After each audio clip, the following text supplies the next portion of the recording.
अगर Mrs Gandhi as a woman can run the country, why can't I run AIIMS? एक trolley पे जिसमें चादर ही नहीं थी, लेटी हुई prime minister of India, soaked in blood and bullets, and आप सिर्फ रिकग्नाइज कर सकते थे, सफ़ेद बाल थे उनके सफ़ेद बाल ऐसे थे कुछ, बस वो सफ़ेद बाल दिखे, काले बाल दिखे तो यू कुड से कि हाँ ये प्राइम मिनिस्टर। एक समय ऐसा भी आता है जब एक दिन सोनिया गांधी अपने छोटे से बेटे राहुल गांधी को लेकर के अस्पताल पहुंचती हैं और राहुल गांधी को कोई चोट वोट लग गई थी।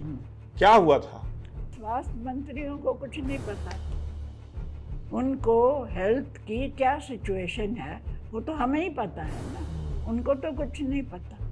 और ऐसे ऐसे मिनिस्टर आए कि पान चबा रहे हैं, भाई पान तो कैंसर करता है। आप अभी 95 की हैं मेरे ख्याल से, 95 की। आपकी याददाश्त बहुत शानदार है, बहुत शानदार है। ये गाड़ी लाहौर पहुंची, रुकी, लाहौर जब पहुंची तो प्लेटफॉर्म डेड बॉडीज से भरा हुआ था। ये आपने देखा? हाँ, ये मैंने देखा। पार्क के कोई लोग नहीं वहाँ थे, सिर्फ डेड बॉडीज ही दिखी। तो नेक्स्ट ट्रेन जो आई, हम कोई 10-15 मील रायविंड लाहौर से दूर है, वहाँ तक पहुँचे थे तो ज़ोर ज़ोर से रोने की, चीखने की आवाज़ें आ रही थी। जो नेक्स्ट ट्रेन आई उसमें मैसेकर हो गया था। हम निकल आए। कॉलेज में जब मैं गई तो उस वक़्त 47 में पार्टीशन हो गया था। अच्छा, 1945 में आप कॉलेज गई। 1945 के समय में कॉलेज में कुछ लड़कियां हैं, पढ़ाई लिखाई के अलावा वो क्या कर रही हैं? साल 1930 फिरोजपुर के एक धनाढ्य परिवार में एक बच्ची का जन्म होता है और वो बच्ची आगे चल करके एम्स, जो कि दिल्ली में स्थित है, उसकी निदेशक बनती है। एम्स की पहली महिला निदेशक पद्मश्री डॉक्टर स्नेह भार्गव आज हमारी मेहमान हैं और डॉक्टर स्नेह भार्गव के साथ हम लोग एक सफ़र पे चल रहे हैं। ये सफ़र है 90 साल का। पाकिस्तान के बारे में बातचीत होगी, एम्स में बतौर निदेशक उन्होंने क्या कुछ किया इसकी बात होगी, रेडियोलॉजी का देश में कैसे विकास हुआ इसकी भी चर्चा होगी। इस सफ़र पर हम आपका साथ भी चाहते हैं, आखिर तक बने रहिए और इस पूरी बातचीत पर अपनी राय कमेंट करके जरूर बताइएगा। शुरुआत करते हैं शुरू से। आपने बहुत सही से अपनी किताब में लिखा 23 जून 1930 की सुबह 6 बजे आपकी पैदाइश हुई और अगर मैं सही प्रोनाउंस कर पा रहा हूं तो युधिष्ठिर लाल तनेजा, और आपकी माता जी का नाम था प्यार तनेजा। हाँ जी। बताइए अपने परिवार के बारे में थोड़ा सा। तो मेरे फादर तो उस वक़्त ब्रिटिश राज में वो थे जज और डिस्ट्रिक्ट जज, और मेरी mother 18 year old young girl, और मेरे फादर बार एट लॉ इंग्लैंड से करके आए थे और आके शादी हो गई। और मेरी मदर जो थी वो एक सिख परिवार से थी, पर हमारे फादर वो हिंदू परिवार के थे। तो उस ज़माने में कोई फ़र्क नहीं था हिंदू और सिख का। मेरी मदर 4 बहनें थीं और 2 बहनें सिख फैमिली में मैरिड थी और 2 बहनें हिंदू फैमिली में मैरिड थी। तो मेरी मदर सबसे छोटी थी अपने सिबलिंग से, और वो हिंदू फैमिली में। फिरोजपुर जगह का नाम है जहाँ आपका जन्म? फिरोजपुर में हुआ जन्म हुआ। हाँ, जन्म हुआ। आपके दादाजी के नाम पे वहाँ सड़क हुआ करती थी उनके नाम पर? नहीं। हाँ। मेरे दादाजी तो मुल्तान के थे। हाँ, मुल्तान में उनके नाम पे सड़क। तो उनके ग्रैंडफादर के नाम पे मोहनलाल तनेजा सड़क थी मुल्तान में। और वो तो खैर पीछे रह गया, पाकिस्तान हो गया, तो उसके बारे में ज़्यादा मुझे कुछ पता नहीं। मुल्तान हम एक दफ़ा गए थे जब मेरे फादर की पोस्टिंग डेरा गाजी खान, मुल्तान से आगे इंडस रिवर को पार करके ये शहर थे डेरा गाजी खान, डेरा इस्माइल खान, वहाँ पोस्टिंग हुई थी उनकी। तो उस टाइम मुल्तान से बाय रोड जाके इंडस रिवर पे पहुँचते थे और bye boat, by ship Indus river cross करके डेरा गाजी खान आता था। अच्छा, 1930 आज से बहुत पहले की बात है। उस समय आपका परिवार कैसा था? जज साहब थे आपके पिताजी अंग्रेजी शासन में, आपकी माताजी हाउसवाइफ थी, हाँ। आपके दादाजी और उनके पहले के जो लोग थे उनकी एक लंबी लेगेसी थी। हाँ। तो आपके पिताजी का परिवार कैसा था? मतलब आपको अपने परिवार की पहली याद क्या है? जब याद रहने लगती है, मुझे लगता है उस समय की क्या याद है आपको? याद है कि मेरे बड़ा बंगला था आपका फिरोजपुर हाँ, में आप लोगों का? फिरोजपुर में जैसे गवर्नमेंट, ब्रिटिश गवर्नमेंट बंगले देती थी जो काम करने वाले हैं, तो अच्छा बंगला था। ठीक है। और मेरे ग्रैंडफादर भी जसवंत राय तनेजा, वो भी डिस्ट्रिक्ट और सेशंस जज थे। और मुल्तान में पैदा होके फिर वो लाहौर यूनिवर्सिटी, तो मुल्तान तो यूनिवर्सिटी नहीं थी, लाहौर आके उन्होंने वो पंजाब यूनिवर्सिटी के पहले MA LLB थे। तो और मेरे उन ग्रैंड मदर की, दादी की जल्दी डेथ हो गई थी। अच्छा। और फिर उन्होंने, मेरे फादर सबसे बड़े थे जी। उनसे, और नेक्स्ट चाइल्ड जो था भुआ, बड़ी भुआ, उन दोनों को कहा, और उस वक़्त 6 बच्चे थे, तो उनको कहा कि तुम लोगों को माँ चाहिए और मुझे कंपेनियन चाहिए, तो अगर आप लोगों को अनुमति हो तो मैं दूसरी शादी कर। तो इन्होंने, बच्चे थे, इन्होंने क्या कहना था। ये मेरे फादर उस वक़्त में भी 22 years old और भुआ 17 साल की थी। तो उन्होंने कहा करिए, तो फिर उन्होंने दूसरी शादी कर ली। तो 5-6 बच्चे थे, सेकंड मैरिज के बाद 6 और, तो परिवार तो 12 बच्चों का था। जी जी। तो आप लोग चूंकि जज की बच्चे थे, तो आस पड़ोस में खेलने जाते थे? पड़ोस के बच्चों से खेलते थे? कैसा पड़ोस था? पड़ोस में कौन लोग रहते थे? किस तरीके का? नहीं, क्योंकि ये जज लोग थे, ज्यादा मिलते नहीं थे और लोगों को, सोशल कनेक्ट नहीं था, सोशल कनेक्शन ज्यादा नहीं रखते थे, क्योंकि सोशल कनेक्शंस रखो तो फिर जजमेंट में फर्क पड़ता है, बायस हो जाती है।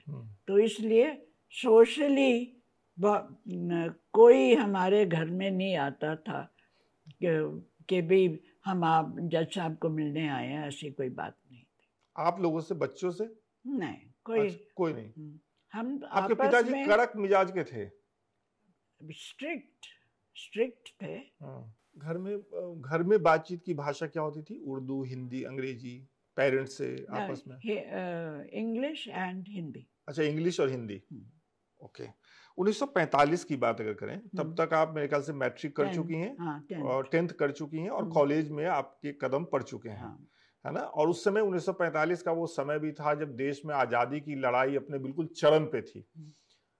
आप लोगों के परिवार में कैसी हिदायत थी? आप लोग जाते थे किसी प्रोटेस्ट में, हिस्सा लेते थे क्या? नहीं, कोई सवाल ही नहीं था, क्योंकि मेरे पिताजी तो ब्रिटिश सर्विस में थे, तो उनका ये इंडिपेंडेंस स्ट्रगल में पार्ट लेना तो बिल्कुल मना था। तो हमारा कोई पॉलिटिकल क्लास से कोई कनेक्शन नहीं था।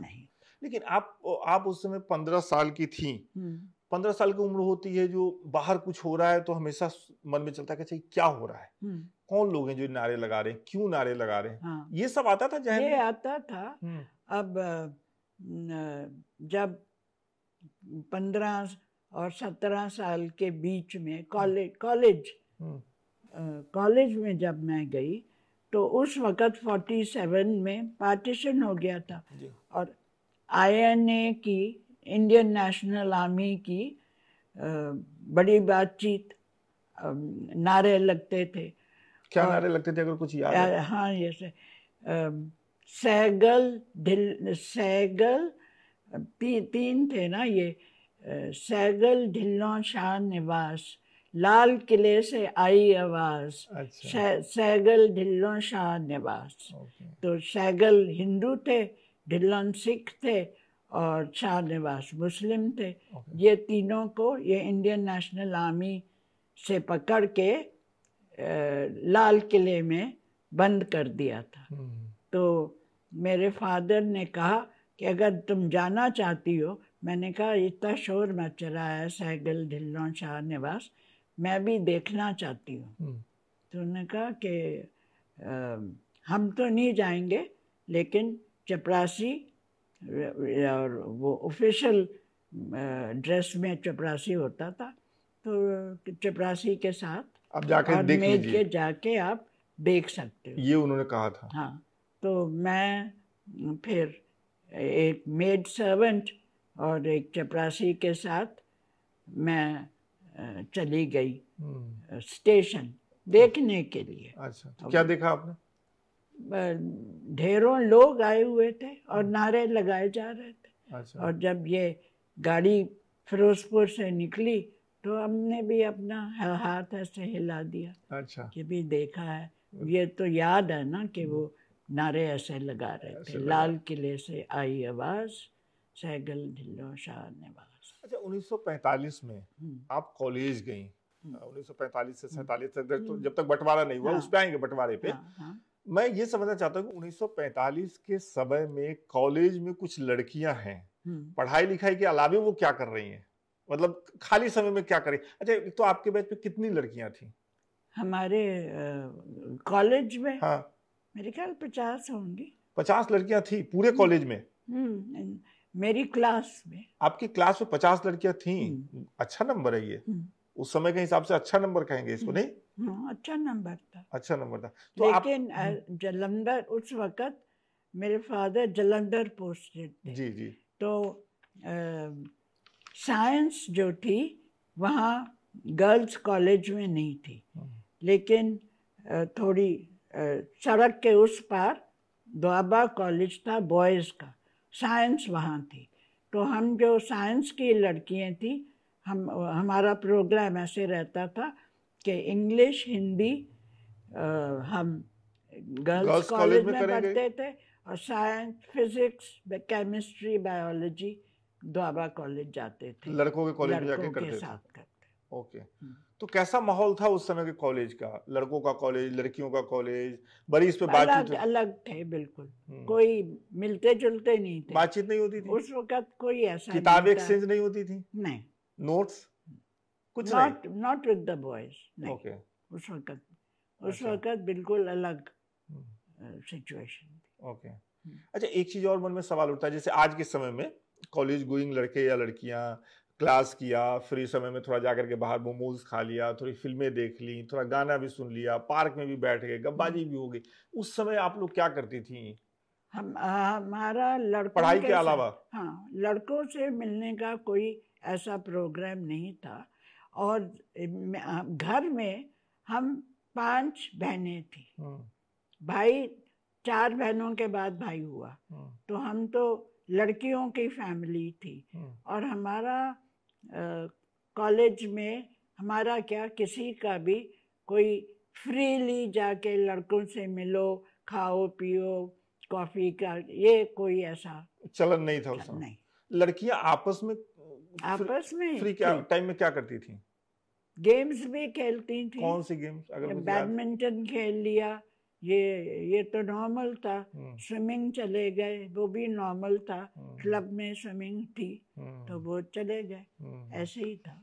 फिल्में उस समय देखने का बहुत। हाँ, नहीं, आप गए उस समय कोई फिल्म देखने कॉलेज से? हाँ, कौन सी?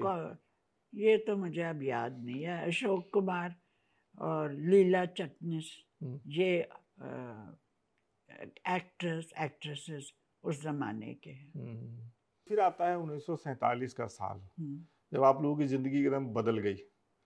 कहाँ जज की कोठी, सारे ऐशो आराम, तमाम चीजें, फिर रातों रात घर छोड़ने की जल्दी, कौन कैसे निकल रहा है, ट्रेन में आपने कुछ देखा, थोड़ा बताइए जितना आप बताना चाहें बंटवारे के बारे में जो आपने देखा। हाँ, जब मेरे फादर उस वक़्त जेलम पोस्टेड थे। जेलम वेस्ट पंजाब की तरफ था और पक्का था कि जेलम तो पाकिस्तान में ही जाएगा। तो उन्होंने हाई कोर्ट को पूछा कि मैं तो इंडिया सर्व करूँगा, तो मुझे जेलम मत भेजिए। तो उन्होंने कहा अभी तक पार्टीशन नहीं हुआ तो आप जेलम चले जाओ। तो 47 में, क्योंकि 2 साल हो गए थे उनको और 3 साल हो गए थे जलंधर, तो ट्रांसफ़र 2-3 साल में तो होती ही थी। तो हम सब ने अकल दी कि पूरा घर जेलम नहीं ले जाओ, जो ज़रूरी चीज़ें हैं वही लेके जाओ। तो हम लोग उस वक़्त, मेरे से छोटी 2 बहनें अमृतसर सेक्रेड हार्ट कॉन्वेंट में थी और भाई जलंधर में पैदा हुआ था। और छोटी तीसरी बहन जो थी वो मेरा भाई और मैं, हम 3 बच्चे थे घर में। तो हम लोग जेलम चले गए। मैंने तो इम्तिहान अभी देना था, FA का, FSC उस वक़्त होती थी, FSC का इम्तिहान देना था। FSC एग्जाम किसको बोलते थे? Fellow, 12th class fellow science. अच्छा। मैंने इम्तिहान देना था और 2 बहनें अमृतसर कॉलेज में, स्कूल में थी, और 1 बहन और 1 भाई, हम दोनों तीनों जेलम गए थे। जब ये हुआ कि अमृतसर में जो जज काम कर रहे थे, मुस्लिम जज, उसकी कोर्ट में बम फट गया। तो हाई कोर्ट ने ड्राइवर, क्योंकि ट्रेन्स अभी चल रही थी, राइट्स थी लेकिन ट्रेन्स चल रही थी, तो इंजन ड्राइवर के हाथ में एक नोट भेजा कि अमृतसर जज, मेरे फादर को ऑर्डर्स थे अमृतसर जाने के लिए। तो उन्होंने कहा वहाँ जज की ब्लास्ट, जब बम ब्लास्ट हो गया तो आप अब अमृतसर मत जाओ, आप फिरोजपुर जाओ। तो वो इंजन ड्राइवर घर में आया कहने के, चिट्ठी लेने के लिए। तो मैंने उसको कहा, उस वक़्त माता जी और पिताजी क्लब गए हुए थे। अच्छा। मैंने कहा कि कितनी उम्र थी आपकी उस समय? मेरी 47। तो मैंने कहा वो क्लब गए हुए हैं तो ये चिट्ठी जाके क्लब दे आओ, क्योंकि मेरी मदर सलाह कर रही थी कि नेबर्स के साथ हम इकट्ठे निकलेंगे। तो जब वो चिट्ठी आई तो मैंने ड्राइवर को कहा कि तुम क्लब दे आओ। वो क्लब देने गया तो मेरे फादर उसी वक़्त, फादर मदर दोनों घर वापस आ गए और मेरे फादर ने कहा कि फर्स्ट ट्रेन जो मिलेगी कल सुबह हम निकल चलेंगे। तो मेरी मदर कहने लगी हमने तो नेबर्स के साथ कंपनी रहेगी, इकट्ठे जाएंगे। तो उन्होंने कहा नहीं, हम फर्स्ट ट्रेन निकल जाएंगे और फिरोजपुर जाना है, अमृतसर जाना नहीं है। तो फिरोजपुर जाने के लिए लाहौर से निकल के फिरोजपुर ईस्टर्न पहुंचा जाता था। तो जब गाड़ी में तो फर्स्ट क्लास टिकट्स थी हमारी, पर जितने भी लोग आ सकते थे सारे कंपार्टमेंट भर दिया गया। स्टेप्स पे लोग खड़े थे, गाड़ी पे, गाड़ी की छत पे लोग बैठे हुए थे। अच्छा, ओवरलोड थी। तो ये गाड़ी लाहौर पहुंची, रुकी। लाहौर जब पहुंची तो प्लेटफॉर्म डेड बॉडीज से भरा हुआ था। ये आपने देखा? हाँ, ये मैंने देखा। तो ये तो जैसे कहते हैं ना, chill goes down your spine, ये देखा हमने। पर वो मतलब मार के कोई लोग नहीं वहाँ थे, सिर्फ डेड बॉडीज ही दिखी। तो ट्रेन थोड़ी देर रुकी वहाँ, जो पेट्रोल कोल कुछ लेने के लिए, कोल लेने के लिए रुके होंगे। रायविंड लाहौर से थोड़ी किलोमीटर पे उनका रेलवे वालों का स्टेशन था। तो वहाँ करके तो हम तो निकल गए। हम निकल गए तो नेक्स्ट ट्रेन जो आई, हम कोई 10-15 मील रायविंड लाहौर से दूर है, वहाँ तक पहुँचे थे। तो ज़ोर ज़ोर से रोने की, चीखने की आवाज़ें आ रही थी। जो नेक्स्ट ट्रेन आई उसमें मैसेकर हो गया था। हम निकल आए और फिर आपकी ट्रेन निकल गई, आप सुरक्षित आप लोग पहुंच गए। लेकिन ये जब शुरुआत हुई होगी, जब दंगे की शुरुआत हुई होगी, जैसे आपने कहा, एक लाइन आपने कही कि आपके पिताजी ने कहा हाई कोर्ट को कि हम तो इंडिया सर्व करेंगे। हाँ, चॉइस दी थी। ये कैसे तय हो गया? मतलब ये गवर्नमेंट ने पहले तय किया था। अच्छा। कि आप पाकिस्तान सर्व करोगे, पार्टीशन होगा, आप पाकिस्तान सर्व करोगे क्योंकि इंडिया करोगे, कि इंडिया सर्व करोगे। तो उन्होंने अपनी चॉइस दे दी थी कि मैं इंडिया सर्व करूँगा। तो क्योंकि पैदाइश तो उनकी पाकिस्तान की थी ना, मुल्तान में। जी जी। तो उन्होंने कहा मैं इंडिया सर्व करूँगा। इसलिए हम फिरोजपुर आ गए।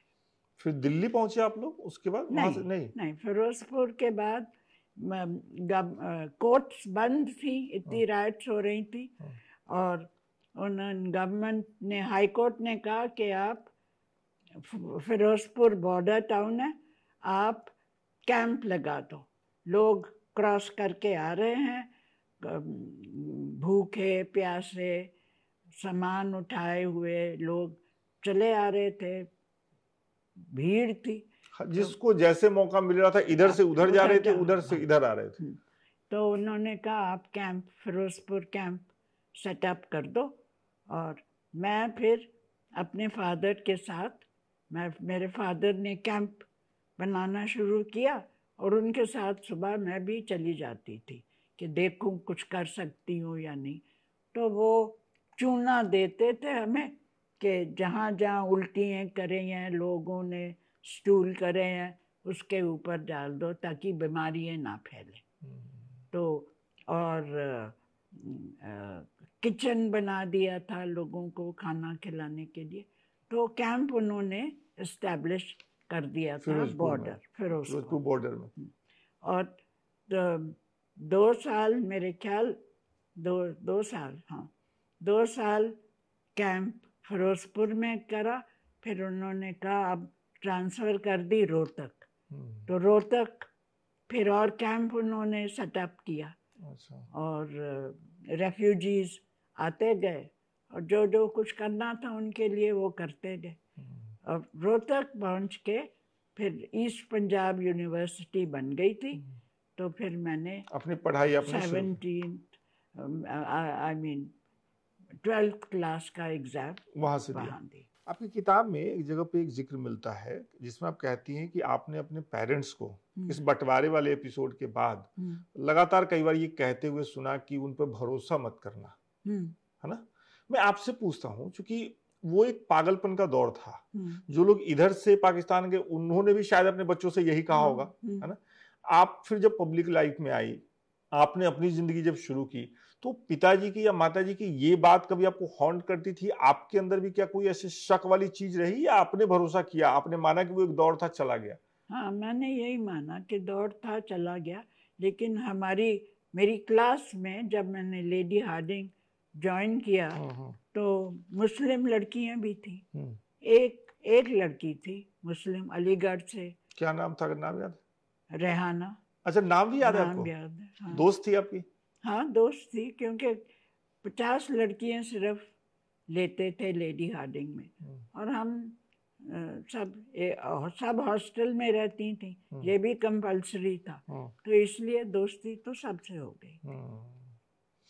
तो यहाँ आई, अपनी ज़िंदगी शुरू हो गई, पढ़ाई लिखाई शुरू हो गई, लेडी हार्डिंग आपने ज्वाइन कर लिया। रेडियोलॉजी लेने वाली जो चीज़ है कि आपको रेडियोलॉजी करनी है, वो एपिसोड बड़ा प्यारा है। थोड़ा बताइए आपने कैसे तय किया कि आपको रेडियोलॉजी लेनी है और क्या क्या नहीं लेना है? हाँ, लेडी हार्डिंग में जब ग्रेजुएट हो जाओ MBBS 5 साल के बाद, तो हाउस जॉब करते हैं। तो हाउस जॉब की 4 सीटें थी। हाउस जॉब किसको बोलते हैं, मतलब मैं नहीं समझ पाया। मेडिकल, जब MBBS कर लो, ठीक है, और हॉस्पिटल में काम करना शुरू करो, तो 1 ईयर आप एक जॉब करते हो जिसको हाउस जॉब कहते हैं, जिसका मतलब है कि आप कैंपस में रहोगे और पेशेंट्स को सुबह शाम देखोगे। अच्छा, ठीक है।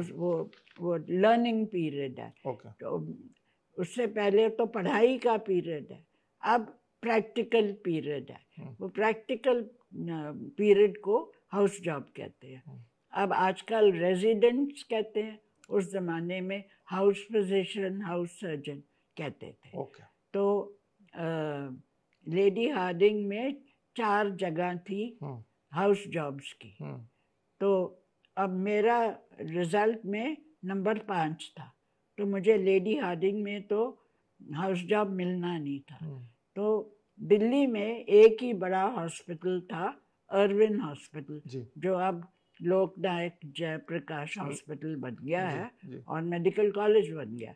उस वक़्त सिर्फ अर्विन हॉस्पिटल का आता था। और मेल पोस्टिंग के लिए हम जब 5th ईयर में थे, तो हमें अर्विन हॉस्पिटल भेजते थे कि मेल पोस्टिंग अर्विन हॉस्पिटल में करो। तो मैं अर्विन हॉस्पिटल से वाकिफ़ थी, तो मैंने कहा कि मैं अर्विन हॉस्पिटल ट्राई करती हूँ कि हाउस जॉब मिल जाए। तो मैंने अर्विन हॉस्पिटल गई, एप्लीकेशन दी, तो मुझे वहाँ मिल गई। ठीक है। अगर मैं सही रिकॉल कर पा रहा हूँ, तो आपकी एक बहन थी, छोटी बहन, उनकी शादी एक IPS ऑफिसर से हुई थी। हाँ। और उनको एक लोकल डॉक्टर ने कुछ बताया था, जिसको वेरीफाई करने के लिए आप एक अस्पताल पहुंचती हैं। हाँ। और वहां आपकी डॉक्टर अमरनाथ से मुलाकात होती है पहली बार, जिनसे आप बाद में शादी करती हैं। मुझे शिकायत ये है कि आपने ये शादी और प्रेम वाला जो चैप्टर है वो बड़ा छोटा लिखा किताब में। हम जानना चाहते हैं कि डॉक्टर स्नेह भार्गव जब पहली बार डॉक्टर अमरनाथ से मिली तो वो क्या वाकया था? मैं, जैसे आपने कहा, मैं गई थी डॉक्टर PC ढांडा, वो चीफ थे मेडिसिन के अर्विन हॉस्पिटल में, और डॉक्टर अमरनाथ भार्गव ने उनके साथ काम किया था कनाडा जाने से पहले जी। तो अब वो, जब मैं गई डॉक्टर ढांडा से मिलने के मेरे ब्रदर इन लॉ को चेकअप कराना है, कार्डियक चेकअप कराना है, तो मैं डॉक्टर ढांडा को मिलने गई थी। मैं इनको नहीं जानती थी। तो जब मैं वहाँ गई तो मैंने देखा डॉक्टर ढांडा राउंड ले रहे हैं और स्टूडेंट्स हैं राउंड में, और एक और आदमी है जो स्टूडेंट नहीं है बट डॉक्टर ढांडा के साथ चल रहे हैं। तो जब मैंने डॉक्टर ढांडा को कहा कि मेरे ब्रदर इन लॉ के लिए अपॉइंटमेंट चाहिए, तो उन्होंने मुझे कहा ये कनाडा से आए हैं, 11 साल रह के आए हैं, कार्डियोलॉजी की ट्रेनिंग है, तो इनसे अपॉइंटमेंट ले लो। तो फिर मेरी उनसे मुलाकात हुई, डॉक्टर ढांडा ने मुझे इंट्रोड्यूस करा दिया, पर उन्होंने फिर अपॉइंटमेंट दी। तो मैं नेक्स्ट जो अपॉइंटमेंट दी है 1 आध दिन में, तो मैं अपने ब्रदर इन लॉ को लेके गई उनके पास। जब उन्होंने एग्जामिन किया और फिर ECG किया, एक्सरे करवाई, तो उन्होंने मुझे कहा कि इन्होंने थोड़ा वेट पुट ऑन कर लिया, तो हार्ट जो है, जो नॉर्मली ऐसे होता है, ये ऐसे हो गया है, तो ये नॉर्मल है कि थोड़ा फैट पैड भी है एक्सरे में, तो वो एक्सरे में लग रहा है कि हार्ट बड़ा है, लेकिन कुछ खराबी नहीं है, कोई प्रॉब्लम नहीं है। नहीं प्रॉब्लम। तो उसके बाद आपकी बातचीत शुरू हुई डॉक्टर अमरनाथ से? उनसे ही बातचीत शुरू हुई। नहीं, ये एपिसोड जब खत्म हुआ, इलाज हो गया, उसके बाद फिर आप दोनों टच में रहे? फिर मैंने, क्योंकि मैं वापस ही आई थी, तो मैं लेडी हार्डिंग जाना नहीं चाहती थी, क्योंकि छोटा हॉस्पिटल था और एक मशीन थी सिर्फ, मैं सीख के आई थी, तो मैं ज़्यादा करना चाहती थी।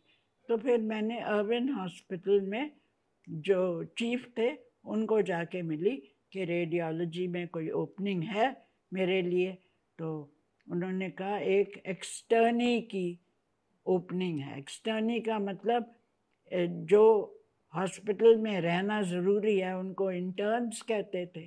तो ये जॉब थी कि आप सुबह 9 बजे आओ, जैसे हॉस्पिटल खुलता है 5 बजे चले जाओ। तो मैंने सोचा कि बड़ा हॉस्पिटल है, मुझे ज़्यादा एक्सपोजर मिलेगा, एक्सपीरियंस हाँ। मिलेगा। तो मैं और मेरे पेरेंट्स दिल्ली में हैं, मुझे कोई प्रॉब्लम नहीं है, मैं सुबह आऊँगी, शाम को घर चली जाऊँगी।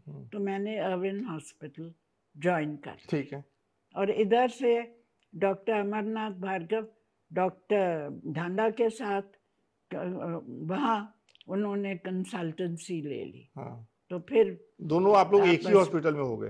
हाँ, हाँ? हाँ। तो फिर कैसे भेंट मुलाकात? फिर क्योंकि अभी की तरह फोन तो होते नहीं थे, SMS और व्हाट्सएप तो था नहीं। फिर तो जो कुछ मैं डायग्नोज करती थी एक्सरे डिपार्टमेंट में बैठ के, उसको कंफर्म करने के लिए मैं पैथोलॉजी जाती थी कि मैंने ये डायग्नोसिस दिया, ये ठीक निकला है या नहीं निकला। तो पैथोलॉजी डिपार्टमेंट जाती थी। और डॉक्टर अमरनाथ भार्गव भी अपने पेशेंट्स के जो देखते थे, उनकी कंफर्मेशन के लिए पैथोलॉजी आते थे। तो हमारी मुलाकात पैथोलॉजी डिपार्टमेंट में होती थी। अच्छा। तो प्रोफेसर ऑफ पैथोलॉजी ने एनकरेज किया मुझे कि ठीक है, ठीक चल रहा है, ठीक है, तुम चलती रहो। क्या बताइए, थोड़ा अच्छे से बताइए। ठीक है। नहीं तो फिर क्या, फिर हम ज्यादा मिलना जुलना हो गया। कॉफी पे मिलते थे? कॉफी पे मिलते थे। घूमने टहलने के लिए शाम को कनॉट प्लेस चले जाते थे, कॉफी पी ली, डिनर खा लिया। तो ऐसे करके एक जगह आपने और ये भी लिखा है कि कुछ लोगों ने, आप लिखती हैं कि मैं 28 की थी और लोगों ने कहा था कि मैं सुंदर भी थी और स्मार्ट भी, सो वेट कर सकती थी। हाँ। तो ये शादी को लेकर के आप कह रही हैं? हाँ, मुझे जल्दी नहीं थी। जल्दी अच्छा। नहीं थी। तो डॉक्टर अमरनाथ को जल्दी थी? मतलब आप लोगों ने कैसे तय किया कि अब शादी कर लेते हैं? प्रपोज किया उन्होंने मेरे ख्याल से। हाँ, प्रपोज कैसे प्रपोज किया? कैसे प्रपोज किया कि मेरे पास रिटर्न टिकट है, मैं कनाडा वापस जाऊंगा, तुम भी चलो मेरे साथ। तो मैंने कहा नहीं, एक मिनट मैडम, सॉरी मैं आपको बीच में, थोड़ा माहौल बताइए। ये बातचीत कॉफी पे हो रही है, डिनर पे हो रही है, कहाँ, थोड़ा बताइए। हाँ, कभी कॉफी पे। और डॉक्टर गुप्ता थे, चीफ ऑफ पैथोलॉजी, वो कॉफी पीते थे, डॉक्टर गाडेकर भी वहाँ आ जाते थे। तो आपस में वहाँ भी बातचीत होती रहती थी। तो उसमें मुझे लगा कि ये ठीक है, मेरी स्वभाव जैसे है, काम करने के शौकीन है, तो ऐसे करके हो गया। तो ये मैं फिर कभी अच्छा, मैं देख रहा हूँ आपसे बातचीत करते हुए, आप मेडिकल टर्म में इतना अंदर तक इन्वॉल्व हैं कि हमारी बातचीत में ये मैं प्रेम वाले प्रसंग पे ज्यादा जोर देना चाह रहा हूँ और आप उसको सिर्फ मेडिकल वाले तरफ ले जाकर के छोड़ दे रही है। मैं आपसे ये पूछना चाहता हूँ, मेरा सीधा, जैसे आज की तारीख में हम लोग जब 2025 में हम लोग बातचीत कर रहे हैं, तो हम लोग देख रहे हैं कि प्रेम संबंधों के और प्रेम करने और ना करने को लेकर के एक अलग स्थिति बनी हुई है। आप अखबारों में आप भी पढ़ती होंगी। कई बार होता है कि प्रेम हुआ, मनचाहे लड़के से शादी नहीं हुई तो क्राइम में तब्दील हो जाता है। कई बार लड़की ने लड़के से कह दिया कि भाई मैं तुमसे शादी नहीं करना चाहती हूँ, तो उस पर तेजाब डाल देता है। ऐसी घटनाएं होती हैं। मैं उस समय, आपके समय के प्रेम को थोड़ा समझना चाहता हूँ। उस समय भी मोस्टली तो ये था कि पेरेंट्स करते थे, लड़का ढूंढते थे, लड़की तैयार है, लड़का ढूंढेंगे। और ये भी था कि हॉस्पिटल्स में लड़कियां काफ़ी तक बाद में आ रही थी, तो मिलने जुलने का मौका मिल रहा था। तो उस मौका मिला तो हमने ये सोचा कि भाई ये इनका स्वभाव ऐसा है, क्वालिफाइड हैं और अच्छी डायग्नोसिस करते हैं, तो मेरे लिए सही रहेगा। फिर वही डायग्नोस करते हैं, यही देखा हाँ, आपने? यही देखा, ज्यादा तो यही देखा। फिर मेरे जब मेरे पेरेंट्स को मैंने बताया, हाँ, तो उन्होंने कहा कि पता करते हैं कि भी इनकी बैकग्राउंड। मैंने कहा फैमिली मैं जानती नहीं। तो उन्होंने फिर भार्गव कम्युनिटी, क्योंकि हम तो भार्गव कम्युनिटी के नहीं थे ना, ये ब्राह्मण्स हैं और हम लोग अरोड़ा थे पंजाब के, तो मेरे पेरेंट्स को कोई आपत्ति नहीं थी। आपके पेरेंट्स बहुत आगे की चीज थे, उनको तो किसी चीज से कोई आपत्ति नहीं थी। और उन्होंने जो कोर्ट में लॉयर्स आते हैं, उन्होंने देखा एक रेगुलरली भार्गव लॉयर आता है, तो उन्होंने उससे पूछा कि ये फैमिली है। वो मैंने अपने हस्बैंड से ले लिया ना, फियांसे थे उस वक्त, कि अपनी फैमिली के बारे में बताओ, my parents want to know. आपने बताया उनको ये? हाँ। अच्छा। तो मुझे अपनी फैमिली के बारे में, तो मैंने अपने फादर को दे दिया कि ये फैमिली है, आप पता कर लो। तो उन्होंने भार्गव लॉयर्स 2 थे, उनसे पूछा, तो उन्होंने कहा बिल्कुल ठीक है फैमिली, अच्छी फैमिली है, और कपड़े का बिजनेस था। तो सबसे चांदनी चौक में, चांदनी चौक, उनका परिवार चांदनी चौक में रहता था। हाँ, मुझे याद है, मैंने पढ़ा। अच्छा, आप दोनों में, आप में और डॉक्टर भार्गव में, सबसे रोमांटिक कौन था, आप या फिर गाना गाना, फूल वगैरह लेकर के आना, एक दूसरे का बर्थडे याद रखना, यही सब तो ये दोनों ही हम बराबर ही थे। अच्छा। हमेशा मेरे बर्थडे पे जब मैं सुबह उठती थी तो मेरे पिलो के अंदर बर्थडे हैप्पी बर्थडे कार्ड मिलता था। अच्छा। और ज़रूर खाने पीने के लिए बाहर जाते थे। जब बच्चे भी हो गए तो एवरी एनिवर्सरी हम लोग बाहर जाते थे। और आप उनके जन्मदिन पे क्या करती थी? मैं भी उनको प्रेजेंट देती थी, वो मुझे प्रेजेंट देते थे। अच्छा, ये रेगुलर था। तो यहाँ आप लोग साथ में कुछ फिल्में देखने कभी गई, कोई फिल्म? हाँ, फिल्में देखने कुछ जो याद हो आपको? कि मुझे ये तो याद नहीं है, लेकिन कनॉट प्लेस जाते थे। अच्छा। उन दिनों में तो कनॉट प्लेस ही थी। हाँ। तो रीगल सिनेमा था, इंग्लिश पिक्चर आ गई तो वो जाके देख ली। फिर 4 सिनेमा थे कनॉट प्लेस में, एक रीगल जो लेडी हार्डिंग के बिल्कुल बगल में था, और Plaza, Odeon, Plaza, Odeon, Regal, ये तीन थे जिनमें एक और 4 थे। आपकी याददाश्त बहुत शानदार है, बहुत शानदार है। मतलब इतनी देर के बातचीत में शायद ये पहली चीज है जो आप भूली हैं, मतलब जो आपके दिमाग से स्लिप हुई है। शानदार याददाश्त है। बढ़ते हैं अब आगे। मुझे लगा था कि यहाँ से मैं और कुछ निकालूंगा, लेकिन मैं अब ज्यादा परेशान नहीं करूंगा आपको। 1961 में मेरे ख्याल से आप एम्स ज्वाइन कर लेती हैं, एम्स दिल्ली के साथ आप जुड़ जाती हैं। आपकी किताब में एक चैप्टर है, डॉक्टर अग्रवाल का जिक्र है। एम्स वाले चैप्टर में जिक्र ये है कि डॉक्टर अग्रवाल बहुत अच्छा काम करते हैं, बहुत अच्छे डॉक्टर हैं, लेकिन सब लोग उनसे डरते हैं और वो सबको बिल्कुल उस तरीके से ट्रीट करते हैं कि आई एम द बॉस।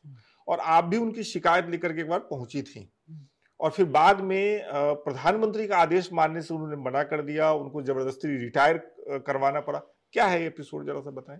79 में, हाँ 79 जी, 79 में जो डायरेक्टर थे उस वक्त, रामलिंगा स्वामी, उन्होंने उनकी खत्म हो रही थी, टेन्योर खत्म हो गया उनका। हाँ, टेन्योर खत्म हो गया, तो डॉक्टर एलपी अग्रवाल डायरेक्टर बन गए। और डॉक्टर अग्रवाल, जैसे मैंने लिखा है कि बड़े काबिल थे, लेकिन एज अ ह्यूमन बीइंग वो लड़ाइयों में खुश रहते थे, लड़ाई हो किसी की खुश रहते थे, आराम से काम चल रहा है अच्छा नहीं लगता था उनका उनको? नहीं अच्छा लगता अच्छा। था, ये उनकी खासियत थी। तो सारी फैकल्टी बड़ी परेशान थी इस बात से। और और एक दिन वो जब साल निकल गया, उन्होंने मुझे बुलाया, कहा कि हमें उस वक़्त एडमिनिस्ट्रेशन, हॉस्पिटल की एडमिनिस्ट्रेशन में स्टाफ नहीं मिल रहा था, लोग एडमिनिस्ट्रेशन में नहीं जाना चाहते थे, वो पेशेंट केयर की तरफ ज़्यादा झुकते थे। तो कोई एडमिनिस्ट्रेटर मिल नहीं रहा था उस लेवल का जो हॉस्पिटल चलाए। तो ये हॉस्पिटल और इंस्टीट्यूट बॉडी का ये फैसला हुआ कि एक सीनियर प्रोफेसर जो है उसको चेयरमैन हॉस्पिटल मैनेजमेंट बोर्ड का बना देते, क्योंकि एडमिनिस्ट्रेटर नहीं मिल रहा, मेडिकल सुपरिंटेंडेंट उन दिनों में कहते थे। तो ऐसे सीनियरिटी वाइज 2 साल 3 साल कोई professor chairman hospital management board में बनते थे। अब मैं इतनी सीनियर हो गई थी कि अब मेरी टर्न आ गई थी कि चेयरमैन हॉस्पिटल मैनेजमेंट बोर्ड बनूं। तो ये चेयरमैन जो था ये डायरेक्टर की मर्ज़ी से बनता था, कोई स्पेशल गवर्नमेंट से परमिशन नहीं लेनी पड़ती थी। तो जो मेरे से सीनियर थे उनका टर्म ख़त्म हो रहा था, तो डॉक्टर अग्रवाल ने मुझे बुला के कहा कि डॉक्टर घाई का टर्म ख़त्म हो रहा है और फलाने दिन से तुम चार्ज ले लो हॉस्पिटल मैनेजमेंट बोर्ड का। तो मैंने कहा ठीक है, मैं ले लेती हूँ। तो मैं डॉक्टर अग्रवाल ने मुझे ये मौका दिया कि चेयरमैन हॉस्पिटल मैनेजमेंट बोर्ड बने। तो मैं रेडियोलॉजी के अलावा हॉस्पिटल का रिस्पॉन्सिबिलिटी मैंने ले ली थी। तो मैंने जाके उनको कहा, मुझे जब मैं राउंड लेती थी हॉस्पिटल का, और राउंड में मतलब घूम के देखना हर जगह चीज़ें ठीक है, फिर बैठ के बोर्ड रूम में जो हॉस्पिटल चलाने वाले स्टाफ थे उनसे बातचीत करती थी, और उसमें सबसे इम्पोर्टेंट नर्सिंग सुपरिंटेंडेंट थी। नर्सिंग सुपरिंटेंडेंट ने मुझे कहा कि मुझे नर्सेस की बड़ी ज़रूरत है। तो मैंने कहा तुम डेटा निकालो, कितनी नर्सेज हैं, कितने पेशेंट्स हैं, तो हम लेके जाएंगे डॉक्टर अग्रवाल के पास। तो उसने डेटा निकाल दिया कि इतनी नर्सेज हैं, इतने पेशेंट्स आते हैं वगैरह। तो हम दोनों के डॉक्टर अग्रवाल को कहने के लिए कि नर्सेज बहुत कम। तो डॉक्टर अग्रवाल ने कहा you will never convince me कि नर्सेज कम है। तो मैंने कहा ये डेटा है, डेटा शुड कन्विंस यू। सो का पैसे नहीं है, हेल्थ बजट बहुत कम था, 0.9 GDP हेल्थ बजट था। तो जिसमें से मेडिकल कॉलेजेस भी चलाने थे और अस्पताल भी चलाने थे। तो और जगह और हॉस्पिटल से ज़्यादा हमें पैसा मिलता था, पर वो काफ़ी नहीं था चलाने के लिए। तो डॉक्टर अग्रवाल ने कहा कि मेरे पास तो कोई बजट नहीं है तुम लोगों को नर्सेस देने की, तो तुम 25 सीनियर नर्सेस को छुट्टी कर दो और 100 स्टूडेंट नर्सेस ले लो। तो मैंने कहा ये तो नहीं हो सकता, मैं सीनियर नर्सेस निकाल के और 100 ले लो। ये उनका आइडिया था। तो इस आइडिया के साथ तो मैं बड़ी परेशान थी। मैंने और कोलीग से बात की, उन्होंने कहा कि ये तो हर एक डिपार्टमेंट को तोड़ने में लगे, जोड़ने में नहीं लगे। तो मीटिंग्स फैकल्टीज़ की हो रही थी, तो एक इंस्टीट्यूट बॉडी के डॉक्टर थे, एक कमिटी बनी थी, रिव्यू कमिटी बनी थी इंस्टीट्यूट को रिव्यू करने के लिए। तो उसके जो चेयरमैन थे वो एम्स आए और उन्होंने कुछ सीनियर प्रोफेसर से बातचीत की। तो उस बातचीत में उन्होंने बताया कि डॉक्टर अग्रवाल किसी की नहीं सुनते, 100 नर्सेज को निकाल दो, 25 सीनियर नर्सेज निकाल के। ये एक एग्ज़ाम्पल था, और भी बड़े एग्ज़ाम्पल थे जो कि उन्होंने डिपार्टमेंट्स बड़ी परेशान थी।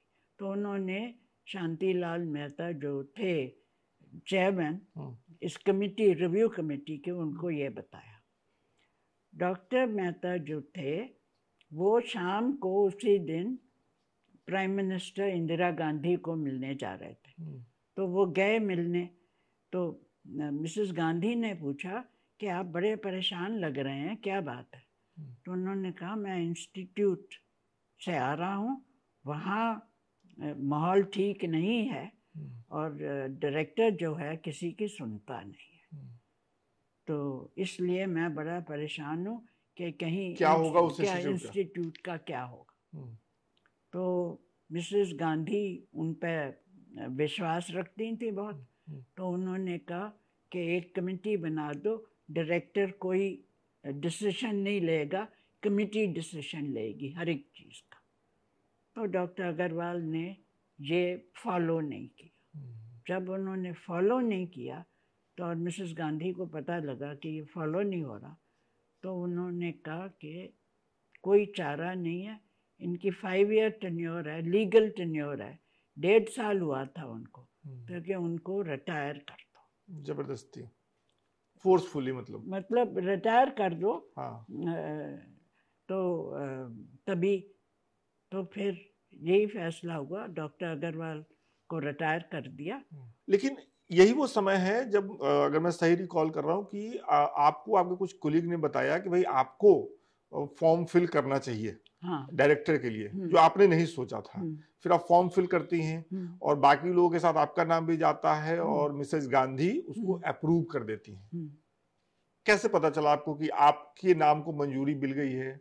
मुझे हेल्थ मिनिस्टर ने बुला के बताया। वहाँ गई तो हेल्थ मिनिस्टर ने मुझे कहा कि appointments committee of the cabinet में मिसेस गांधी ने has approved you as the director and she has given you the responsibility of running the directors।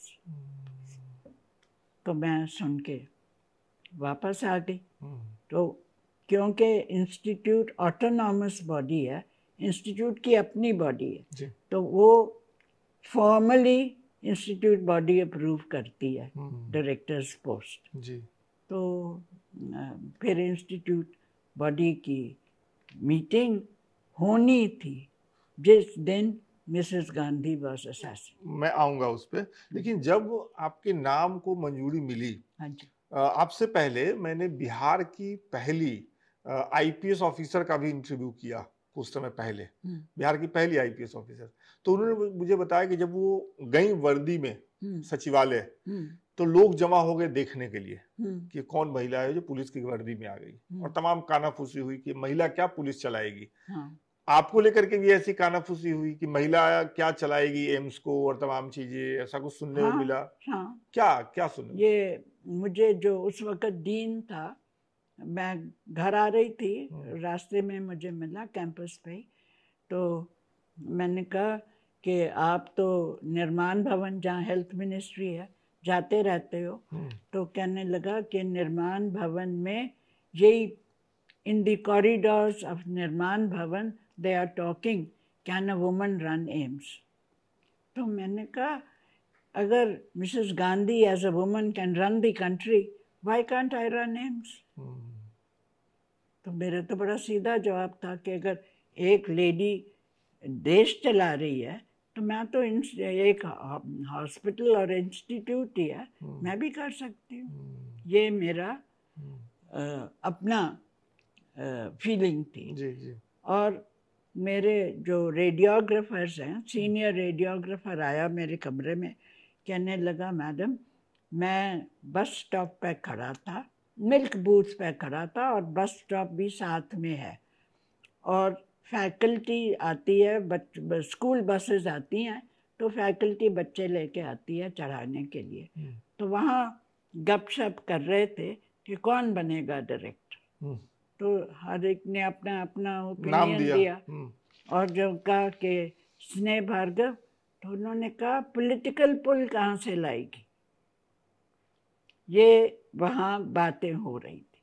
तो ये मुझे आके रेडियोग्राफर ने बताया। तो मैंने कहा अर्जुन सिंह, सरदार था रेडियोग्राफर, मैंने कहा अर्जुन सिंह ठीक तो कहते हैं, मैं पॉलिटिकल क्लास से तो घुली जुली नहीं हूँ, तो लोगों का सोचना तो सही है, पर हमने जो करना था हमने एप्लीकेशन दे दी है, बना देंगे तो ठीक है, नहीं बनाएंगे तभी भी ठीक है, मैं तो रेडियोलॉजी में तो हूँ। और उसके बाद आपने वो किया जो आज तक उस रिकॉर्ड को नहीं तोड़ा जा सका। आप एम्स की पहली महिला डायरेक्टर रहीं और आज तक कोई महिला डायरेक्टर नहीं रही आपके बाद, और आपने 6 साल दिल्ली एम्स को चलाया एज ए डायरेक्टर। हाँ जी। क्या बात है। फिर आती एक तारीख आपकी किताब में, 31 अक्टूबर 1984 की सुबह आप अपने दफ्तर में हैं और एक के बाद एक 2 सहकर्मी भागते हुए आपके यहाँ पहुंचती हैं और कुछ कहती हैं। बताइए थोड़ा क्या। तो वो रेडियोग्राफर भागा हुआ आया, दरवाज़ा खोला मेरे ऑफिस का। नॉर्मली ऐसे कोई आके दरवाज़ा खोल के आ जाए अंदर, नॉर्मल नहीं था। तो आके उसने मुझे कहा madam the prime minister has come to casualty. तो मैंने डॉक्टर सफाया को देखा। डॉक्टर सफाया उस वक़्त secretary to the chairman of hospital management board थे। तो मेरा डॉक्टर सफाया से एग्रीमेंट थी कि prime minister, president of India, vice president of India और हेल्थ मिनिस्टर, ये 4 लोग अगर हॉस्पिटल आएंगे तो मैं रिसीव करूँगी, उसके बाद जो कोई भी आएगा तुम्हारी जिम्मेवारी है। तो मैंने सोचा प्राइम मिनिस्टर कैजुअलिटी आ गई है विदाउट सिक्योरिटी, ये कैसे हो सकता है, ये नहीं हो सकता। तो मैंने उसको कहा कि मैं कैजुअलिटी चलती हूँ, देखती हूँ क्या है, प्रोटोकॉल नहीं है, प्राइम मिनिस्टर आ नहीं सकती। तो कैजुअलिटी रेडियोलॉजी डिपार्टमेंट के बिल्कुल पास। तो मैं फटाफट कैजुअलिटी गई तो देखूँ जो जूनियर डॉक्टर्स ड्यूटी पे रहते हैं कैजुअलिटी डरे हुए हैं, बैठे हुए। और मैंने कहा where is the prime minister. तो उन्होंने ऐसे उंगली करके दिखाया एक ट्रॉली पे जिसमें चादर ही नहीं थी, लेटी हुई prime minister of India, soaked in blood and bullets, and आप सिर्फ रिकग्नाइज कर सकते थे, सफ़ेद बाल थे उनके सफ़ेद बाल ऐसे थे कुछ, बस वो सफ़ेद बाल दिखे, काले बाल दिखे, तो यू कुड से कि हाँ ये प्राइम मिनिस्टर। आपको उतना ही दिखा? बाल दिखे, फिर body soaked in blood and bullets, खून बह रहे थे, खून बह रहा था, गोलियां निकल रही थी, क्योंकि कैजुअलिटी के ऑफिसर्स ने ऑपरेशन थिएटर फ़ोन किया था कि आके देखो प्राइम मिनिस्टर आई है। तो जब मैं पहुंची उसके 2-3 मिनट के बाद ऑपरेशन थिएटर से सर्जन आ गए। तो मैंने कहा उनको कि एग्ज़ामिन करो, बताओ। तो उन्होंने कहा पल्स नहीं है, लेकिन मैंने कहा how can we help her. उन्होंने कहा एक ही चांस है कि हार्ट लंग मशीन में इनको जोड़ा जाए और रिवाइव करने की कोशिश करते हैं। तो मैंने कहा then why wait, let's go. मुझे ये डर था जब तक पता लग गया था, क्योंकि जब मैं कैजुअलिटी गई तो आर.के. धवन जो प्राइम मिनिस्टर के सेक्रेटरी थे और फौतेदार, ये दोनों वो भी मिनिस्टर थे, ये बहुत करीबी थे मिसेस गांधी के। तो वो जोर जोर से रो रहे थे जब मैं कैजुअलिटी गई। तो ये मुझे समझ नहीं आई कि ये क्यों रो रहे हैं। मैं तो उनसे बात नहीं की, सीधी कैजुअलिटी चली गई। और मैंने कहा कि आप इतना, मिसेस सोनिया गांधी भी आ गई थी, तो उन्होंने कहा कि she has been shot, right. और सिख 2 बॉडीगार्ड्स हैं उनके, ये हमें पता। ये किसने कहा, सोनिया गांधी ने? नहीं, सोनिया गांधी ने कहा, ये मुझे डायरेक्टली अब याद नहीं है, पर उसने ये कहा कि शूटिंग हुई है। इतना सोनिया गांधी जी ने कहा। और बाकी किसी और बाकी धवन और फौतेदार ने कहा कि 2 सिक्योरिटी गार्ड्स ने बंदूक चलाई। तो मैंने कहा, देन मुझे तो ये लगा कि 2 लोगों ने मारने की कोशिश की है, तो मैं बॉडी तो बचाऊं। अगर आ गए, हम कुछ भी करें तो मेरी जिम्मेवारी है बॉडी को सेफ जगह ले जाएं, कैजुअलिटी में ना छोड़ें, क्योंकि यहाँ तो दुनिया आ जाएगी थोड़ी देर में। तो मैंने कहा भागो, लिफ्ट, डॉक्टर सफाया को कहा लिफ्ट रोको, ओपीडी का टाइम था, लिफ्ट बिजी रहती हैं। मैंने कहा हम खड़ा नहीं होना चाहते लिफ्ट की वेट करने के लिए, लिफ्ट खड़ी करो। लिफ्ट खड़ी करी तो हम ट्रॉली भगा के 8th फ्लोर पे ऑपरेशन थिएटर है। मैंने कहा ये सेफ जगह है, सर्जन भी काम करेंगे और कोई आ भी नहीं सकता। तो हम फटाफट। मैं एक और किताब पढ़ रहा था तो उसमें बड़ा डिटेल जिक्र था कि जब ऐसा हुआ तो हॉस्पिटल में एकदम से भीड़ लग गई, पॉलिटिकल एक्टिविटीज वहीं से शुरू हो गई थी कि कौन प्रधानमंत्री होगा, अगला क्या, और जब तक अगले नाम की घोषणा ना हो जाए तब तक इनको गोली लगी है और डेथ हो गई, इसकी घोषणा नहीं होनी चाहिए। और आप उस समय एम्स की निदेशक थी, डायरेक्टर थी। प्राइम मिनिस्टर की अप्रूवल थी, सिग्नेचर नहीं हुआ। हाँ, कागजी कार्रवाई नहीं हुआ था, लेकिन था। हाँ। आपकी जिम्मेदारी थी, मान लेते हैं। तो आप जब सबसे पहले पहुंची कैजुअलिटी में और देश की प्रधानमंत्री, मौजूदा प्रधानमंत्री उस समय की, आपको स्ट्रेचर पर लेटी हुई दिखी, जमीन पे खून दिखा, गोलियां निकल रही थी, सबसे पहली बात आपके दिमाग में क्या आई? ये आई कि दो सरदारों ने तो मारा है, अब कोई और आ जाएगा, बॉडी ना खराब करते। मुझे ये था कि बॉडी प्रिजर्व करनी चाहिए, फटाफट ऐसी जगह जो कि लोग नहीं पहुंच सके। और लोग तो आने शुरू हो गए थे, देख रही थी मैं कि लोग आ रहे हैं, तो इसलिए बड़ा ज़रूरी था कि बॉडी सेफ जगह पहुंच जाए। तो एक समय ऐसा भी आता है जब एक दिन सोनिया गांधी अपने छोटे से बेटे राहुल गांधी को लेकर के अस्पताल पहुंचती हैं। हाँ। और राहुल गांधी को कोई चोट वोट लग गई थी, क्या हुआ था?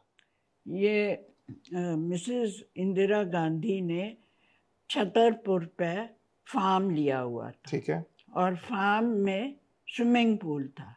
तो राहुल स्विमिंग पूल में अपने फ्रेंड के साथ, कैप्टन शर्मा थे, राजीव गांधी के फ्रेंड्स, जो कि एविएशन मतलब पायलट थे ना राजीव गांधी, तो उसके पायलट ही थे शर्मा, दे वर फ्रेंड्स। उनका लड़का और राहुल स्विमिंग पूल में गेम्स खेल रहे थे, और उस गेम्स में वो शर्मा के बच्चे ने वो तीर चलाया, तो वो ऐसे करके निकल गया, राहुल के ऐसे करके निकल गया। तो सोनिया गांधी उस वक़्त किंग ऑफ जॉर्डन आया हुआ था, तो राजीव गांधी मीटिंग में थे, तो सोनिया गांधी राहुल को लेके एम्स आ गई कि ये खेल रहे थे, तो देख लो। तो ही वॉज लकी, क्योंकि आंख और कान के बीच में से वो जो बो एंड एरो मारी थी वो निकल गई। तो हमने चेक कर लिया सारा और देखा कि आंख भी बच गई है, कान भी बच गया है, तो कोई घबराने वाली बात नहीं है। यही वो समय था जब प्रधानमंत्री राजीव गांधी ने अपनी पत्नी सोनिया से कहा कि गिफ्ट में नया कार मिला है, मैं तुम्हें और बच्चे को पिक करने के लिए आ रहा हूँ एम्स, बिना सिक्योरिटी के, और एम्स की गाड़ी चला के आ रहा हूँ। हाँ, गाड़ी चला के आ रहा हूँ, बिना सिक्योरिटी के आ रहा हूँ। ये उनका अफेक्शन दिखाने का तरीका था। लेकिन एम्स की निदेशक आप थी और आपने उनको मना कर दिया। क्यों मना कर दिया भाई, देश के प्रधानमंत्री को? सिक्योरिटी के बिना मिसेस गांधी को सिक्योरिटी ने मारा था, तो मुझे तो ये था कि सिक्योरिटी के बिना आप मेरे प्रेमिसेस पे नहीं आ सकते, क्यों, ये मेरा प्रेमिसेस है। कंट्री आपकी रिस्पॉन्सिबिलिटी है, पर मेरी रिस्पॉन्सिबिलिटी है to see you have proper security. So please do not come to AIIMS without security. ये आपने फोन करके कहा उनको? हाँ। और क्या कहा राजीव गांधी ने? नहीं आए। नहीं आए? अगले दिन आए, कि मैं शाम को आऊँगा, तो उस वक्त नहीं आए। शाम को सिक्योरिटी के साथ, पूरी सिक्योरिटी के साथ आए और फिर राहुल को ले गए। आपको आपके समय में आपके साथी, आपके बच्चे हार्ड मतलब प्रशासक के तौर पे देखते थे या हाँ। नर्म दिल? नहीं, हार्ड। कड़ाई से पेश आती थी? मतलब जो सही है वो सही, जो गलत है वो गलत। हाँ। रूल के हिसाब से चलेंगे। और ये मुझे लगता है आपके पिताजी से आपको मिली थी विरासत में। हाँ, मैं यही सोचती हूँ। है ना? 6 सालों तक आप एम्स की निदेशक रही, जैसा मैंने आपसे कहा। आपने लिखा है कि इन 6 सालों में आपने 9 नेताओं के साथ काम किया जो स्वास्थ्य मंत्री थे। हाँ। और 5 हेल्थ सेक्रेटरी के साथ किया जो आईएएस अधिकारी थे। हाँ। मैं दोनों में एक राजनेता और एक आईएएस ऑफिसर सेक्रेटरी का नाम आपसे जानना चाहूंगा जिसके साथ काम करके आपको लगा कि हाँ यार ये बढ़िया कार्यकाल था, मुझे किसी तरह का कोई प्रेशर नहीं था, सब कुछ मजे में था, अच्छा था। ये अच्छा नहीं था, पैसे नहीं थे ना। हमें तो हॉस्पिटल चलाने के लिए पैसे चाहिए, तो हमें पैसे तो देते नहीं थे। और सेक्रेटरी जो है वो आईसीएस होती थी, इंडियन सिविल सर्विस। अब ये बन गए थे इंडियन, हाँ, आईएएस बन गए थे। आईएएस बन गए। हाँ। आईसीएस से आईएएस बन गए थे। लेकिन इन्होंने तो राज करना था ना, इनकी ट्रेनिंग जो थी राज करने की थी। तो वो हमें तो कुछ चीज़ ही नहीं समझते थे, तो हमें इजीली पैसे तो मिलते नहीं थे। तो कोई सेक्रेटरी, एक सेक्रेटरी में लास्ट जो सेक्रेटरी था, नहीं लास्ट से एक हाँ लास्ट सेक्रेटरी जो था, उन्होंने हमारी पे स्केल्स रिवाइज कर दी थी। जो मैं रोज़ पैसे चाहिए। तो बाकी सेक्रेटरीज तो हमें कोई पोजीशन नहीं देते। थर्सडे को पार्लियामेंट में क्वेश्चन होते हैं हेल्थ के जी। तो अब मुझे जाना पड़ता था पार्लियामेंट, क्योंकि अगर सवाल पूछें और जवाब देने हैं तो लिख के जवाब हेल्थ मिनिस्टर को दे देते थे। तो उसके लिए पार्लियामेंट में जाने के लिए पास चाहिए, तो सेक्रेटरी हमें पास भी नहीं देते थे। ये सेक्रेटरी क्योंकि राजा थे, हम तो technocrats and bureaucrats always have the upper hand, क्योंकि पावर उनके पास है, और टेक्नोक्रेट्स हैं, नॉलेज उनके पास है। तो ये टक्कर चलता रहता है। और नेताओं अभी के भी चलता। हाँ, अभी भी चलता है। और नेताओं के साथ कैसा रहा? ये जो 9 स्वास्थ्य मंत्री थे, स्वास्थ्य मंत्रियों को कुछ नहीं पता था। उनको हेल्थ की क्या सिचुएशन है वो तो हमें ही पता है ना, उनको तो कुछ नहीं पता। और ऐसे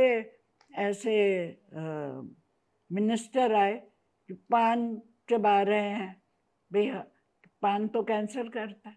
तो वो उनके ऑफिस जाओ तो वो पानदान, एक बिहार से थे, वो पानदान उनके ऑफिस में पड़ा रहता था। जो कुछ वो खाते हैं और थूकते हैं, ऐसे टाइप के भी हेल्थ मिनिस्टर आए। तो उनके साथ डील करना तो बड़ा मुश्किल होता होगा आपके लिए? उनको तो समझाना पड़ता था ना। कोई वाकया बताइए, कोई अनुभव बताइए किसी के साथ कोई। मैं तो अनुभव क्या बताऊंगा आपको कि आपके चेहरे पे सिकुड़न आ गई, जैसे मैंने हेल्थ मिनिस्ट्री की बात की, आपके चेहरे पे बिल्कुल भाव बदल गए। नहीं, क्योंकि अगर उनके पास पैसा नहीं है, नॉलेज नहीं है, वो तो पॉलिटिकल आदमी है, तो उनसे तो बातचीत भी करना कोई मतलब नहीं रखता था। एक हेल्थ मिनिस्टर जो नॉलेजेबल थे वो नरसिम्हा राव, बाद में प्राइम मिनिस्टर भी बने। बस उसके अलावा जितने भी मिनिस्टर आए किसी को कुछ नहीं पता हेल्थ के बारे में। जो सेक्रेटरी उनको बता दे वो ही उनकी नॉलेज थी। उसके अलावा तो इन अ वे इतनी जल्दी बदलते गए कि उनको समझने का भी टाइम बदलते गए बहुत वो समय भी जो देश में था वो जल्दी जल्दी से सत्ता बदलने का था, तो ये बदलते गए। ये दिलचस्प है। मैं हमारे दर्शकों ने नोट किया होगा कि जैसे ही मैंने आपसे हेल्थ मंत्रियों से जुड़ा सवाल पूछा, आपके चेहरे पे बिल्कुल एक अलग भाव आ गया जिसमें सिकुड़न ज्यादा थी और वो बताता है कि आपका अनुभव ठीक नहीं रहा। हाँ, अनुभव कोई मतलब उनके हाथ में भी कुछ नहीं था। तो किसके हाथ में था? सेक्रेटरी के हाथ में? सेक्रेटरी के हाथ में। पैसा देना तो सेक्रेटरी के हाथ में होता है। अच्छा। जो पैसा फाइनेंस मिनिस्ट्री देती है तो सेक्रेटरी के हाथ में होता है। हेड हेल्थ मिनिस्टर है, लेकिन जो कुछ कार्रवाई जो कुछ भी होती है वो सेक्रेटरीज के थ्रू ही होती है। लेकिन एक चीज और बताइए, आपने कहा कि जो सेक्रेटरीज होते हैं उनकी मानसिकता होती है राज करने वाली, और वो आप लोगों को कुछ नहीं समझते थे। हालांकि आजादी के ज्यादा बाद की स्थिति नहीं है, तब भी मुझे लगता है कि जो स्वास्थ्य मंत्री होते होंगे, चाहे वो कम ही दिन के लिए बनते होंगे, वो भी अपने आप को राजा ही समझते होंगे। हाँ बिल्कुल। और वो भी आप लोगों से उसी तरीके से पेश आते होंगे। उसी तरह से। कोई ऐसा सवाल जो किसी हेल्थ मिनिस्टर ने आपसे पूछा और आपको हंसी आ गई हो मन ही मन की, अरे क्या सवाल पूछ दिया? मेनली तो वो चाहते थे उनकी कॉन्स्टिट्यूंसी से कोई अपॉइंट हो जाए, डॉक्टर बन जाए, अपॉइंट हो जाए। डॉक्टर नहीं, डॉक्टर बनना तो एक प्रोसेस है, वो नहीं कर सकते, लेकिन पोस्टिंग तो अपने वो चाहते हैं ना। तो अपने एक हेल्थ मिनिस्टर ने मुझे, किताब में है वो, बताइए। हाँ, पार्लियामेंट बुलाया। तो पार्लियामेंट में गई। नाम लेंगे उनका? नहीं। अच्छा, ठीक। नहीं, तो पार्लियामेंट गई मैं, तो उन्होंने कहा कि इंटरव्यूज़ हैं। तो मैंने कहा इंटरव्यूज़ हैं कि ये लिस्ट है, इनको अपॉइंट कर देना। अब ये कैसे? सिलेक्शन कमेटी है, एकेडमिक कमेटी है, इंस्टीट्यूट बॉडी है, इनको सबको ज़ीरो करके मैं ये ले सकती हूँ? मैं ले लिया उनसे जो उन्होंने पर्चा दिया। अब बाहर आके मेरा अपना रिएक्शन हुआ, फाड़ दूँ, क्योंकि ये तो चलेगा नहीं।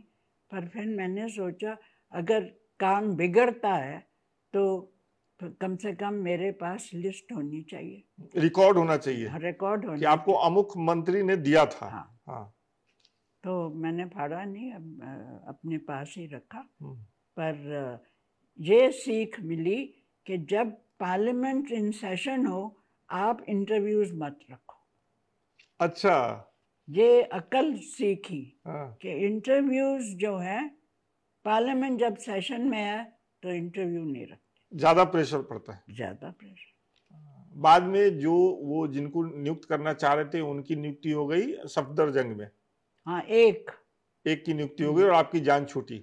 ये किस साल की बात है? ये होगी 88 या 89। ठीक है, आगे बढ़ते हैं। आपकी किताब में एक पूरा चैप्टर वीआईपीज के ऊपर है कि कैसे कैसे वीआईपी से आपका पाला पड़ा।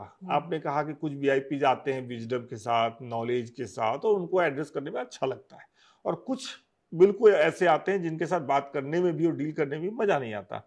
तमाम किस्सों को छोड़ के एक किस्सा मैं चाहता हूं हमारे दर्शकों को आप बताएं, जिसमें किसी ने आपको फोन करके ही मेरे ख्याल से कहा था कि अगर आपने मेरी ये बात नहीं मानी तो मैं आपके कंधे और एम्स की दीवारें हिला दूंगा। नहीं, एम्स की दीवारें हिला दूंगा। क्या था वो वाक्य? वो ये था, ये जो एमपी थे,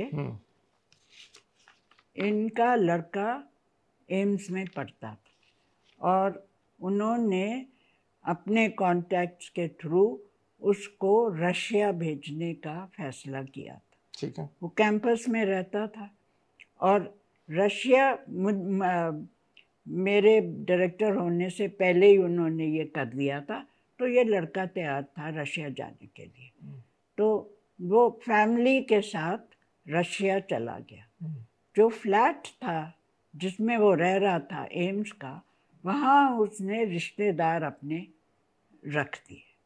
वो रिश्तेदार वहाँ रहने लगे तो सिक्योरिटी ऑफिसर अपना राउंड लेता था कैंपस का, तो उसने आके मुझे बताया कि एक फ्लैट में ऐसे नॉन एम्स फैमिली रह रही है और वो नेबर्स जो हैं कंप्लेन कर रहे हैं। तो मैंने कहा डिटेल लेके आओ और बताओ मुझे, और उनको कहो कि अगर आप एम्स के स्टाफ नहीं हैं तो आपका हक नहीं है फ्लैट में रहने का। तो उन्होंने कहा कि हम रिश्तेदार हैं, भाई हैं, बहन हैं, जो कुछ भी। तो मैंने कहा उनको नोटिस सर्व कर दो कि यहाँ आप खाली कर लो, नहीं तो फिर हम पुलिस बुलाएंगे। तो उनको कहा जाके, तो फिर वो फ़ोन आ गया ये एमपी का कि मेरे रिश्तेदारों को अगर निकाला तो मैं इंस्टीट्यूट की दीवारें हिला दूंगा। एकदम फिल्मी डायलॉग। हाँ।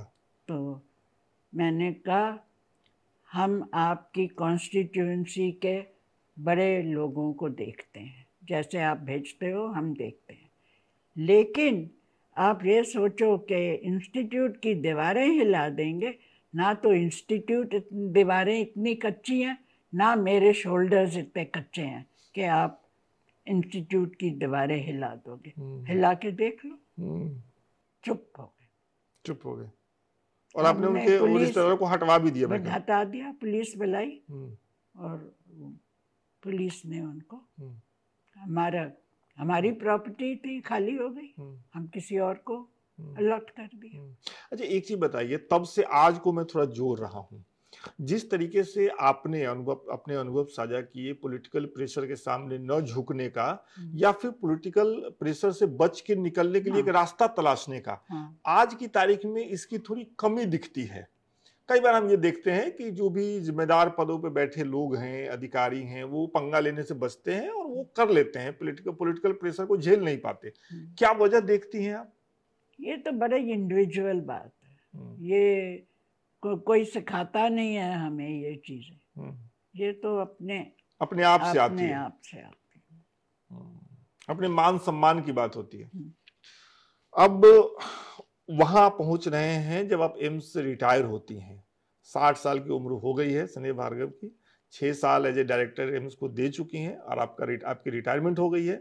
आप अपना 60वां वर्षगांठ मना रही हैं, अपनी 60वीं वर्षगांठ मना रही हैं, केक कटा है, सेलिब्रेशन हो रहा है, पार्टीज हो रही हैं, और इसी दौरान कुछ लोग आपसे ये कह रहे हैं या कानाफूसी कर रहे हैं कि इस एज में इस सेलिब्रेशन की क्या जरूरत है, अब तो 60 के हो गए। और देश में बड़ा वर्ग ऐसा है मैम, इंक्लूडिंग मेरे फादर, पुलिस से रिटायर हुए हैं, और 60 के बाद वो हमें लगातार ये कहते हैं कि अरे अब तो हम 60 के हो गए, अब क्या करना है, अब क्या। तो ये फीलिंग बहुत ज्यादा होती है लोगों में। आप अभी 95 की हैं मेरे ख्याल से, 95 की। इंटरव्यू शुरू होने से पहले जब मैं आपसे पूछ रहा था तो आपने कहा कि अभी भी आप सैटरडे को जाती हैं एम्स, ये देखने की आपके डिपार्टमेंट में क्या हो रहा है, आप लेक्चर सुनने जाती हैं, आप दोस्तों के साथ गपशप भी करती हैं। ये 60 साल की उम्र वाला जो एक वो है, भय है कि 60 के हो गए काम खत्म, आपने ऐसा क्यों नहीं सोचा? नहीं, मुझे कभी लगा ही नहीं कि मैंने कुछ ऐसा किया है, और मैं फिट हूँ, फिजिकली फिट हूँ, बहुत फिट हैं आप, तो मैं ऐसे तो बैठ नहीं सकूंगी, तो मुझे कुछ ना कुछ तो करना ही होगा। मैंने बहुत समय लिया आपका, लेकिन लालच ऐसी है बात करने की कि मैं रोक नहीं पा रहा हूँ। आखिर के 1-2 सवाल हैं। जैसा मैं शुरू में भी बता रहा था कि जब मैं आ रहा था आपसे मिलने के लिए, और जब मैंने अपने ऑफिस में लोगों से जिक्र किया, अपने साथियों से जिक्र किया, तो उन्होंने कहा कि मैम से जरूर पूछिएगा कि दिनचर्या क्या है। और जब मैं आपसे भी बात कर रहा हूँ करीब 1 घंटे, तो मैं ये भी नोटिस कर रहा हूँ कि आपकी यादाश्त भी बहुत तगड़ी है, बहुत शानदार यादाश्त है, सब कुछ याद है आपको, एक एक स्टाफ का नाम, एक एक समय, ईयर, सब कुछ याद है। क्या करती हैं, कैसे, क्या खाती हैं, क्या पीती हैं, क्या रूटीन रहता है? नॉर्मल रूटीन रहता है अपना, अपना ध्यान रखना पड़ता है। कैसे रखती हैं अपना ध्यान?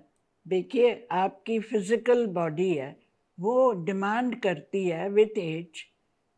अपने ज़्यादा एक्सरसाइज कर सकते हो आप अंडर 60, ओवर 60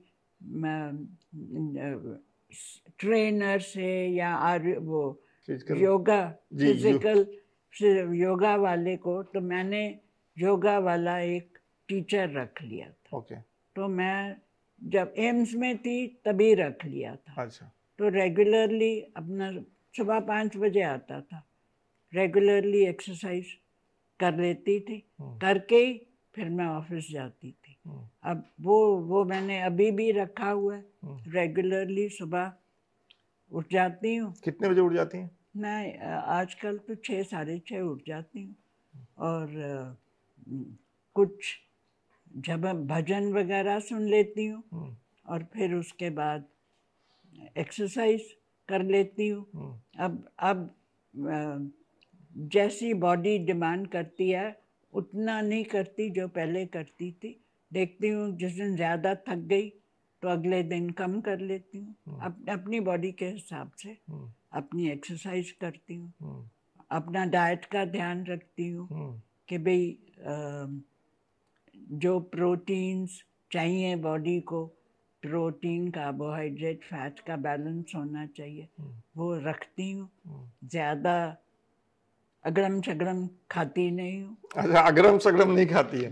क्या बोलती हैं अगरम सगरम, किसको बोल रही हैं? कौन कौन सी चीजें हैं जो अगरम सगरम है? देखने वाले नए लोग भी ये समझेंगे ना। हाँ। नहीं, जो जैसे कि आप गोलगप्पे खा लो, स्ट्रीट फूड खा लो, मैंने कभी ये किया नहीं। कभी नहीं? जवानी में भी नहीं? स्ट्रीट फूड तो कभी भी नहीं। गोलगप्पे तो सबको पसंद होता है। नहीं, वो गोलगप्पे तो ठीक है, पार्टीज में थोड़ा खा पी लिया, but not a regular thing. Okay. और रेगुलर तो अपनी डाइट देख के कार्बोहाइड्रेट्स, प्रोटीन और फैट सही मात्रा में मिलना चाहिए, वो रखती। अच्छा, तो 6 बजे उठ जाती हैं सुबह में। आई थिंक योगा करती होंगी थोड़ा बहुत, घूमती टहलती हैं थोड़ा सा? अब जरा कम कर दिया, पहले चल रही थी अच्छा अंदर ही। और वैसे गार्डन का मुझे शौक है, तो गार्डन में भी घूम लेती थी। अब इतना चला नहीं जाता, तो बैठ के एक्सरसाइज कर लेती। एक्सरसाइज करती हैं। और रात में कितने बजे सब कुछ बंद करके लेट जाने का प्रोग्राम रहता है? बस न्यूज़ सुनती हूँ। मैं टीवी नहीं चलाती दिन में। अच्छा। सिर्फ रात को 8 बजे मैं टीवी चलाती हूँ न्यूज़ सुनने के लिए। न्यूज़ सुन लेती हूँ। और फिर आजकल मेरे पास तो टीवी पे तो न्यूज़ बहुत बदल गया है पहले के मुकाबले। आपके समय का न्यूज़ और अभी के न्यूज़ में तो बहुत फर्क आ गया है। फर्क तो है, पर क्या हो रहा है देश में इसके लिए सुनती हूँ।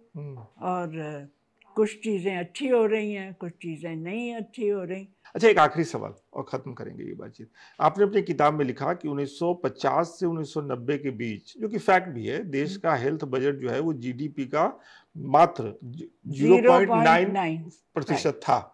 अभी की अगर बात करें तो हमने तमाम तरक्की कर ली है, लेकिन अभी भी हमारी जीडीपी का 1.98% ही हमारा हेल्थ बजट है। जबकि जो WHO कहता है कि कम से कम 5% होना चाहिए। तो WHO कहता है 9 से 13% हेल्थ बजट होना चाहिए।